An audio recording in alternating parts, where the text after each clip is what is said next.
Good morning, ladies and gentlemen. I am Meaty69, and this is the Indian Panzer. Now, I don't think I've ever done an Indian Panzer review, and it was requested by one of my patrons. And as I've said before, if you become a patron, I do appreciate all the support that they give me, and I do ask them what videos they would like me to do. And this was one of them, and I am also working on another one, which is the FCM, as I've never also done a proper review on that. So first up is the Indian Panzer. Now, playing this tank, I have played it before, but I only really played it to grind. Since playing it on my press account, trying to get these reviews, I actually really like this tank, and it's not praised enough. At the moment, it's just known as the Indian Panzer Tier 8 medium, that you play just to grind for the next tank. And that is basically it. But it is really, really a nice tank. It's just under 2,400 DPM, 212 penetration, which is, the penetration is the same as the CDC. DPM is just less than 100 less, and the CDC is amazing. But that tank, the CDC, is this tank's kind of nemesis. It's a lot quicker, a lot quicker. It hasn't got as much armor, but the reload is slightly better. The penetration is the same, and it just feels a lot more OP than this tank does. Now, I've got 4 battles, including this one, which is myself, and the next 3 are from a very good friend of mine. And it happens to be, I've been playing this tank all day to try and get some decent footage, and I haven't had that many good battles. Not because the tank sucks, it's because I've just been playing it wrong. Now, this tank is, I wouldn't say it's a frontline tank, because the armor is just not there. You can bounce some, as you see in just before the intro, which is very rare to bounce, especially 2 shots like I did there.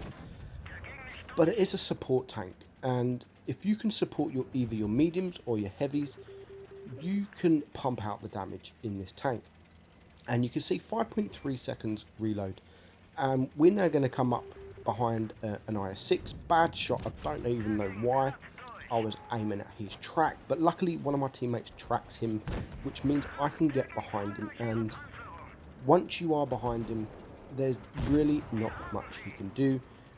You're a medium, he's a heavy, and you can just circle him, circle of death, and we can take him out. So that is pretty much all we're going to do this battle. The last 2 tanks are going to die at the same time, and we've only done 2,500 damage, but it is a tier 9 battle, and we caught the base all by ourselves, which means we got the ace, 15,000 credits, only 1,185 XP. We did get some supremacy points, 488, and we got 500 assistant damage. So just an average game, and it's not hard to ace because not many people play this. Now, this is a good friend of mine. Every good name is taken. He has got a channel which I'll put in the link in the description, and the next 3 battles are going to be from him. And as I said, I've been playing this all day to try and get some footage because one of my patrons requested this tank, and the same day he sends me 3 replays without even knowing. Like, this guy doesn't know I'm doing this video, he doesn't know I've been playing this tank all day, and he just sends me 3 replays of the Indian Panzer. So I decided to use them because they are very good replays. And you can see the Carnarvon, he's absolutely destroying it, and there is nothing the Carnarvon can do.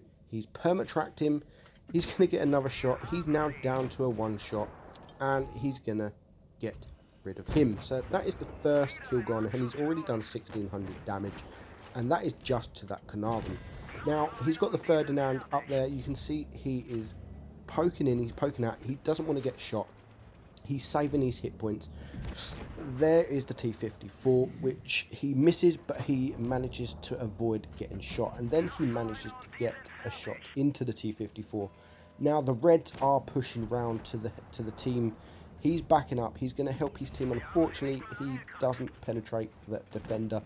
And now he's going to get behind. He's noticed now the Ferdinand, and you can see he's going down the hill. So the Ferdinand can't get the gun depression, which is absolutely fantastic.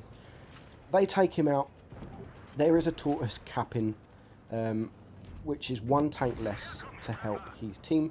But he doesn't need the help. He does fantastic. He's trying to bait a shot from that T-54. He gets a shot into him.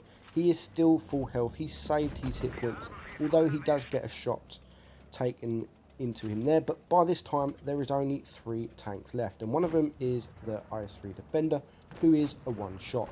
So now he can rush in. He's got plenty of hit points, and he's going to go and try and focus the T-54. But as he gets around, the T-54 takes out the IS-6, and the T-54 runs away, but that's fine. He can have some shots into the Panther 8.8.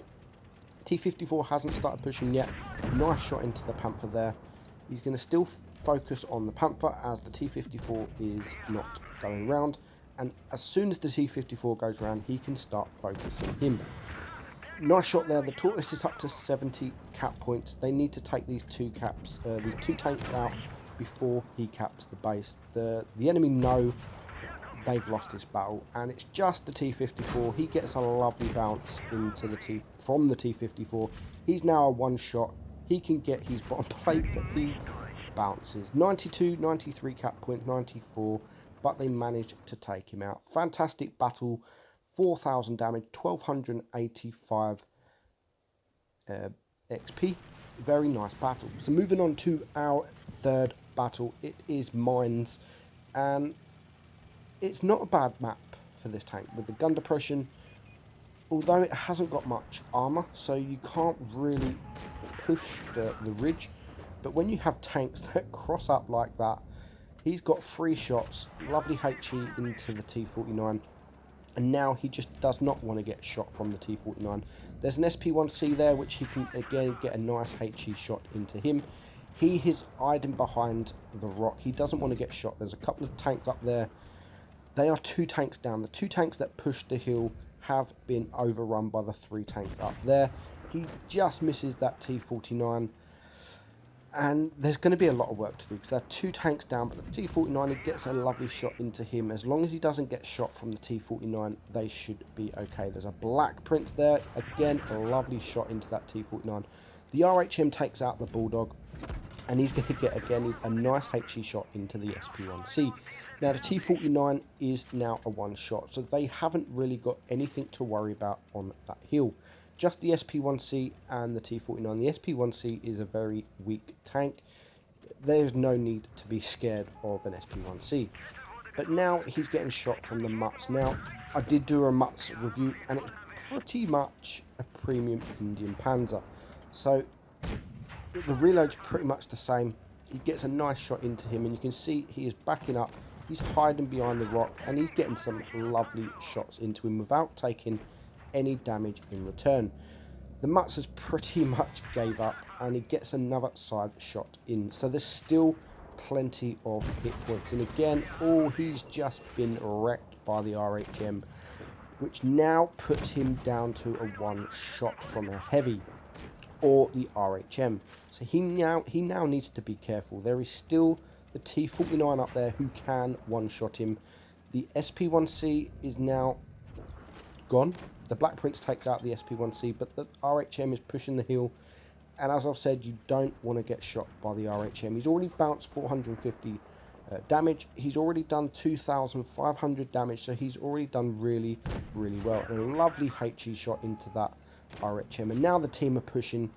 They're pushing the hill. Hopefully they can take out that T-49 because he's the one that's stopping the team push. But no, he drops down. He needs to take him out. He's got the AP and lovely shot into the T-49. So now it just leaves 3 remaining tanks. Now that Louver right at the back, he decided he wanted to be a sniper this game, and that cost him this battle. He should be front line on the hill, using his gun depression, using his turret, but no, he is sat right at the back, and for sure that has cost them the battle. He takes out the RHM, which just now leaves the Panther and the Louver. However, he is a one-shot, so he's going to wait for his teammate to come with him, which is the Black Prince. There we go, the Panther shoots, and as soon as he shoots, the Panther's got a great reload, so he can only shoot him one time. So again, he shoots, and he's going to take him out. So that is 4 kills for every good name. And what all it relieves is this Louver that has been camping at the back. Hopefully he can get some damage before they kill him. And he gets one last shot, which pushes him just over the 4k. So again, 4k damage, 20,000 credits. He gets the Top Gun, high caliber. He gets the ace, 1305 XP. Lovely battle yet again. So moving on to our 4th and final battle. It is Falls Creek, and they've got 2 mediums, and the enemy have got 3 mediums. One of them is including a CDC. Now, there's only 2 mediums that are pushed left, so if all 3 mediums on the enemy team push this way, they could be in a lot of trouble, and they can get overrun very, very quickly, especially if a heavy decides to help them. But so far, no medium has been spotted. A lovely shot on that CDC. Now, as I've said, the stats of this gun is almost the same as the CDC, so taking him out is a must. And he's already took him half of his hit points, nearly full, and he's not taken any shot in return. He's now side hugging. Again, he gets a miss. The CDC misses. And again, here, his ammo rack is busted, so his reload is mega long, and he can take out the most dangerous tank at the, that can compete with him, and he's taken him out without taking any hit points. So the 2 mediums now on the enemy team have gone. They have, for some reason, there is a Super Persian that went to the heavy route. He should have really helped the mediums. And again, that could be a match decision, a battle decision. And now he's going to push this Super Persian. The team are going to help him. They're all focus firing. Lovely. I love to see a bit of focus fire. That VK 100 there. Not much you can do in a Super Persian when a VK and an Indian panzer pusher. But his team have come to help. So he needs to take out that Super Persian as quick as he can, because there is 2 big heavies in front of him, IS-3 and an IS-5. Now they are going to focus the VK-100 because he's there, he's in the open, whereas every good name is hiding behind this ridge. So as soon as they shoot, he pokes out and he can get shots off. So already he's got 2 kills, nearly 3k damage, 1 more shot and he's got 3k. There we go, just pushes above 3k, and now they're going to try and focus him, and this is where he gets his hit points taken. But again, his team are there to back him up, and he manages to take out the IS-3. The IS-8 is also gone, and it just leaves 2 remaining tanks, a TD and a heavy, and they're going to push him. He's got plenty of hit points to take a shot. The Louver is there, he gets 1 shot, and he now is potentially a high roll, and I absolutely love what he does here. He's got 3 kills. The RHM is 77 hit points. Now look what he does. He is totally ignoring the RHM. Uses his auto aim to kill the Louver, and he rams the RHM for his 5th and final kill. So just over 4,000 battle that game. Very, very nice. And he gets the ace, 25,000 credits again. High Top Gun, high caliber, and he gets the Radleys. So that, guys, is the Indian Panzer. Very good tank, and it doesn't get as much love as it should. It really only gets played to grind. But that's it. I hope you enjoyed the video, and I'll catch you in the next one. Bye bye.